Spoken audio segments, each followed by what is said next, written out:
बचपन से की चीज सीखे है कि हमारे आने से पहले और हमारे जाने के बाद जो जिंदाबाद लगाएंगे, रियल में वही जिंदाबाद लगाते हैं, बाकी लोग इम्प्रेस करने के लिए लगाते हैं।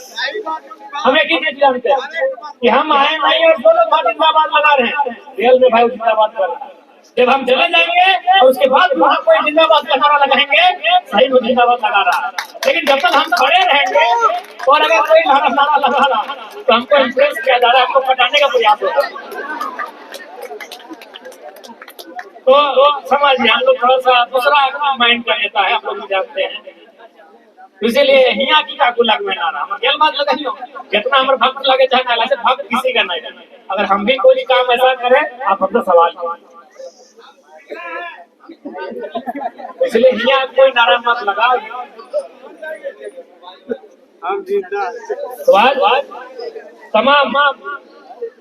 तमाम लोगों से हम यही कहते हैं, भारत देश जितना गांधी का देश है, उतना भगत सिंह का देश है, उतना आजाद का देश है, उतना बिरसा भगवान का देश है।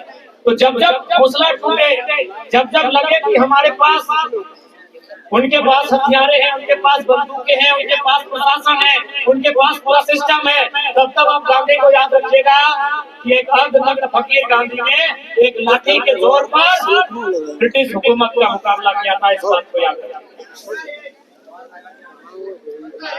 सवाल है आपके हौसले का, सवाल है आपके अंदर की हिम्मत का। जिस दिन आपके अंदर की हिम्मत, जिस दिन आपके अंदर की हिम्मत, आपका हौसला, ये आपके लिए काम करेगा। निसंदेह हर एक आंदोलन में, हर एक कार्यक्रमों में हमारी विजय सुनिश्चित होगी। और बिल्कुल मैं आज इस कार्यक्रम के माध्यम से यहाँ के तमाम प्रबंधन को भी चेताना चाहूंगा कि किसी भी व्यक्ति की इतनी परीक्षा नहीं ली जाए कि उसके पास खोने के लिए कुछ शेष नहीं रहेगा।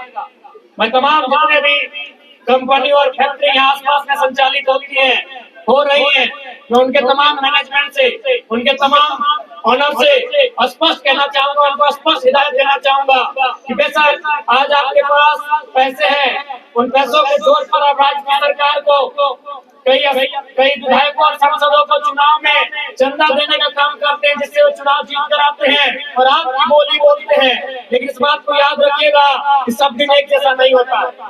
मैं आज इस कार्यक्रम के माध्यम से आसपास में जितनी भी कंपनियां हैं, जितनी भी फैक्ट्रियां संचालित हो रही हैं, चाहे वो खनन कंपनियां हो या फिर कोई उद्योग की कंपनियां हो, जो भी आसपास के क्षेत्र में संचालित हो रहे हैं और जो रैयतों के अधिकार को दरकिनार कर रहे हैं, जो स्थानीय लोगों के अधिकार को दरकिनार कर रहे हैं, मैं उन्हें स्पष्ट संदेश दूंगा कि समय अभी आपके पास है, आपके पास पूंजी है, उस पूंजी से आप सरकार को बनने और बिगड़ने में भाग्य तय कर रहे हैं। लेकिन सब दिन एक जैसा नहीं होगा। किसी भी आदमी को इतना नहीं सताया जाए कि वो उसके पास होने के लिए कुछ शेष नहीं बचेगा। और जब ये प्रतिकार करेंगे, जब ये प्रतिक्रिया करेंगे, तो याद रखिएगा आपको बचाने वाला सामने कोई खड़ा नहीं होगा। कागजरामा तो जिंदाबाद, कागजरामा तो जिंदाबाद। बीच में नहीं खराब होता बिल्कुल। इसलिए मैं तमाम कंपनियों को स्पष्ट कहना चाहूंगा कि जिन्होंने जमीन देने का काम किया है, उन्हें आपको तमाम वो सुविधाएं देनी होंगी जो सुविधाएं भारत देश में जो कंपनी एक्ट संचालित होता है, उस कंपनी एक्ट के अधीन विस्थापन में जो पॉलिसियां हैं, चाहे वह हराम पॉलिसी हो या डिस्प्लेसमेंट एक्ट की तमाम जो क्लाउज है सेक्शन से, उसके अंतर्गत जो सुविधाएं मिलनी चाहिए रैयत को, वो तमाम सुविधाएं आपको प्रोवाइड करनी चाहिए।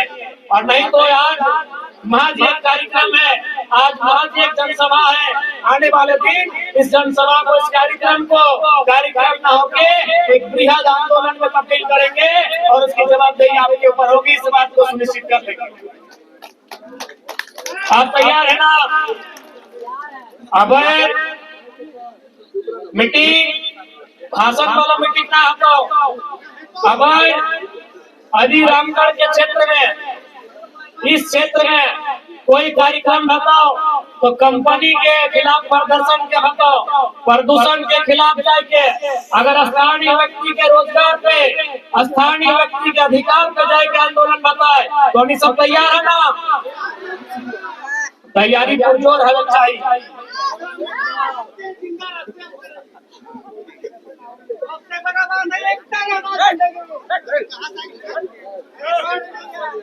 काको बिल्कुल आप सही बोल रहे हैं, एकता के साथ उससे पहले आपका मजबूत होना जरूरी है।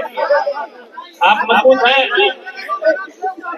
जो भी है आप थोड़ा सा मजबूत रहिए, ताकि नीचे से आपका बीच का दांत टूटा है, इसका मतलब कहीं गिरे होंगे तो आप अगर खुद मजबूत नहीं रहेंगे तो कैसे लड़ाई लड़ेंगे।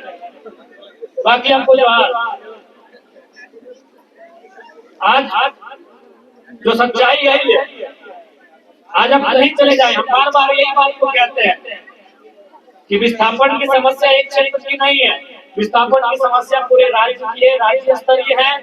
अब सवाल है कि हम उनका उस दिशा में कार्य कैसे करते हैं, उस दिशा में संघर्ष कैसे करते हैं। हमारा संघर्ष ही हमें न्याय लेकर आएगा। पर आज अभी सुनने में आया मांडू, यानी ये जो मांडू विधानसभा के यहाँ के स्थानीय विधायक शायद उनका जो आवास है 400-500 मीटर की दूरी में है, और कल उन्होंने बहुत मेहनत किया था, उनके समर्थकों ने मेहनत किया था, लोगों को जाके घर घर जाकर उन्होंने बहुत मेहनत किया था डराने धमकाने का, किस कार्यक्रम पर कोई नहीं आए। बिल्कुल, अरे हम स्वयं कहेंगे इस कार्यक्रम तक लोग नहीं आते अगर आप इनकी समस्याओं का समाधान करते हैं। यदि आप इनकी आवाज को कंपनियों के खिलाफ जाकर कहते तो ये कार्यक्रम होने की आवश्यकता ही नहीं थी। आपने खोट दी, आपने क्रियान्वयन कार्यक्रमों में खोट दी, तभी जाकर जनता ने आज एक दृढ़ता का परिचय दिया है, आज एक सभा का परिचय दिया है, कल कोई आंदोलन का भी परिचय देंगे। बिल्कुल इस बात को आप याद रखेंगे। एक नया ट्रेंड चला है कि यदि कोई कार्यक्रम हो तो भाई नहीं जाना है, खासकर जरा मन तो बना रहा है तो आपको नहीं जाना है। ये झारखंड में बाकी नेताओं ने लोगों के जहन में डालने का प्रयास किया है, लेकिन याद रखिएगा डर ज्यादा दिन तक लोग नहीं रहते हैं। किसी के डर के साये में ज्यादा दिन लोग नहीं रहते हैं। वो डर का साया समाप्त होता है और वो डर का साया जनता समाप्त करेगी। इस बात को बिल्कुल नोट कर लीजिएगा। स्थानीय विधायक जी आपसे हम स्पष्ट कहेंगे, जो आपने कल मेहनत किया है अच्छा बात है, जितना आपने मेहनत किया वो भी अच्छा बात है, लेकिन यदि वही मेहनत अगर आप सार्थक रूप से लोगों के हितार्थ के लिए, हक अधिकार के लिए करते तो शायद आज इसकी आवश्यकता नहीं पड़ती। तो इसलिए अब ये जनता जनार्दन को भी तय करना है कि आज वो किन के भरोसे इस आंदोलन की अगुवाई करेंगे, वो किन के नेतृत्व में, वो किन के साथ होकर इस आंदोलन को लड़ेंगे और अपने हक अधिकारों की रक्षा करेंगे। अब यह जनता को तय करना होगा। आज 25 साल हमारे झारखंड को बना हुआ 25 साल हुआ।